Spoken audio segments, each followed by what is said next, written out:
Hello everyone, good to see you again. I wanted to talk today about two things. Epicurus, the philosopher who lived from 341 to 270 BC in ancient Greece, following the kind of crowning achievement of Greek civilization with Socrates, Plato, and Aristotle in the 5th and 4th centuries BC.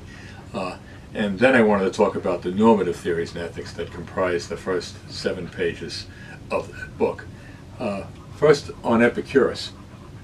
Epicurus is one of these underrated philosophers, to be sure. I mean, this is after the kind of apex of Greek civilization, the golden age of Athens. But Epicurus has a more practical philosophy, I guess you could say. And what is he really talking about? Well, any number of things, but a philosophy of well-being comes to the fore there. And what is well-being according to Epicurus? Well, he seems to have the twin pillars of his thinking seem to be that you should strive for health in the body and freedom from disturbance in the soul. Who can argue with the first? Health in the body requires that you don't overconsume. Now, one of the normative theories we're going to get to is hedonism. Hedonism is based on a Greek word, hedone, which means pleasure. He's not saying that the good life is one of eat, drink, and be merry without limit. He's talking about a different kind of pleasure, although pleasure comes up a great deal there. He's saying, right off, he says, it's never too early for a person to start studying philosophy. And the virtue that you can develop, right off, that he talks most about, values most, is prudence, P-R-U-D-E-N-C-E. Prudence is a kind of self-interested behavior. If you're prudential, you know what suits your well-being and what doesn't. Early on in the article, he's saying that if you know what pleasures are worthwhile and which ones are to be discarded, which ones that you should move towards and which ones you should shun, then this is a valuable sort of knowledge to have. This will contribute to health in the body.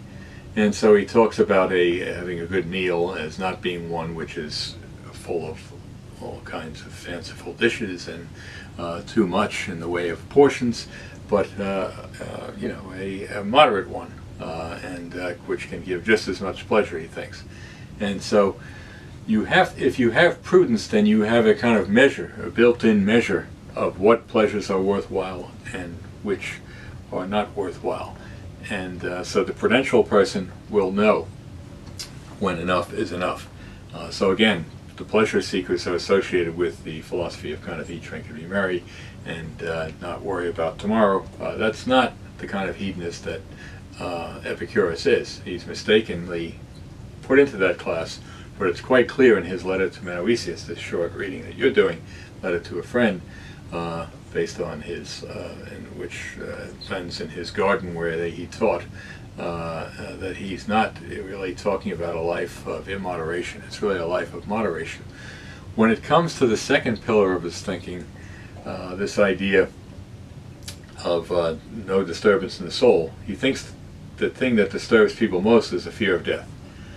And he thinks that this is not worthwhile in several ways, fear of death. First off, he's an atomist. A-T-O-M-I-S-T. Atomists believe that we are composed of atoms, and when we die, the atoms just break down. There's no soul that lives on. So there's no fear then about the gods, because there's no portion of us that's going to live on and be judged. The gods are not there to judge us, he thinks. And so if you're worried about an afterlife, this is just one more source of anxiety. Just be content with the life that you have. And not hanker for the afterlife. And that's still a relevant philosophy. Some people want to increase their duration by 2 months and 3 months or 6 months, and they'll take all kinds of pills and have all kinds of procedures to extend their lives by this small amount. Epicurus would say that's not worthwhile. All that does is cause more pain than it does pleasure. I fully agree with that. As we speak now, when you get to euthanasia further down the road, there are these 10 jurisdictions where physician-assisted death is legal. Not everyone, New Jersey being one of them, not everyone thinks that just extending your life by a short period of time is a good thing. So they're kind of devotees of Epicurus, whether they realize it or not. His little pithy argument about death is that it's really quite interesting. He says, death is not to be feared, for while we are, death is not, and when death is, we are not. So right now, as we're alive and conscious, we're not obviously dead, and when we are dead, we will be unconscious, and so what's the worry? This assumes that the only evil involves consciousness. And so if there's a lack of consciousness, it can't be evil. Now he's talking about the state of death, of dying. So a person dies at 9:28 p.m.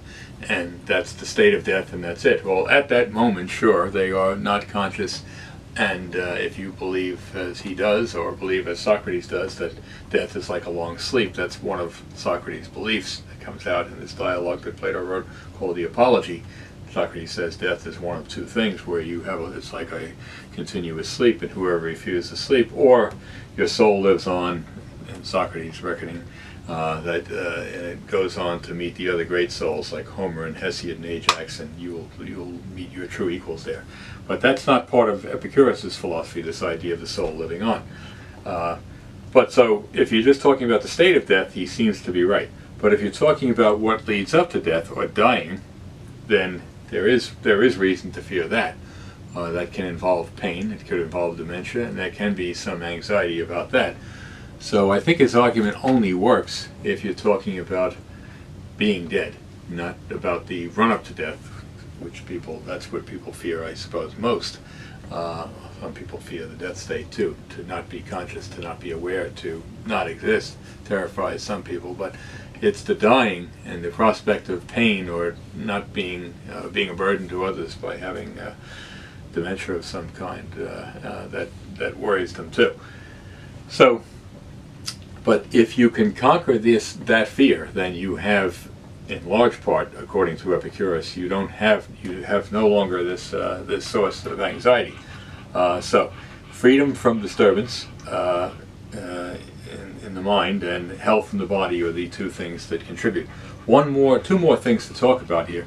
One, how he died, and there's a book called The Book of Dead Philosophers, to look at some 200 philosophers and how they died, and did they die in a way consistent with their beliefs.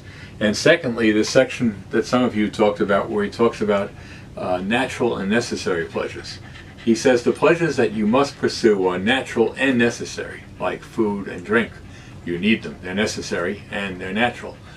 The ones that you needn't pursue recklessly are the natural ones that are not necessary, like the desire for more sex.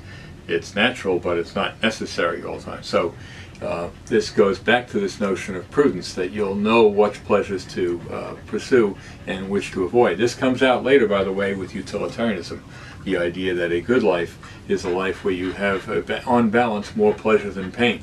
The wise person will know what to do. Now, regarding his, I was talking about the way he died. Let's look at how that came to pass.